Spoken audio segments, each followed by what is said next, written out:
ตอนนี้นักกีฬาของเรากำลังทยอยลงสนามแล้วนะครับ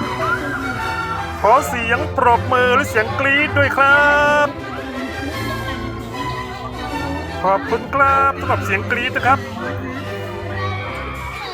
เพื่อความปลอดภัยนะครับ ให้ชัดภูมิเกียรติและช่างภาพถอยห่างสนามนิดนึงนะครับเพราะว่าตอนนี้นักกีฬาของเรากำลังตกมันเลยนะครับกำลังฟิตเปี้ยเลยนะครับตอนนี้เพื่อความปลอดภัยนะครับถอยนิดนึงนะครับขอบคุณครับ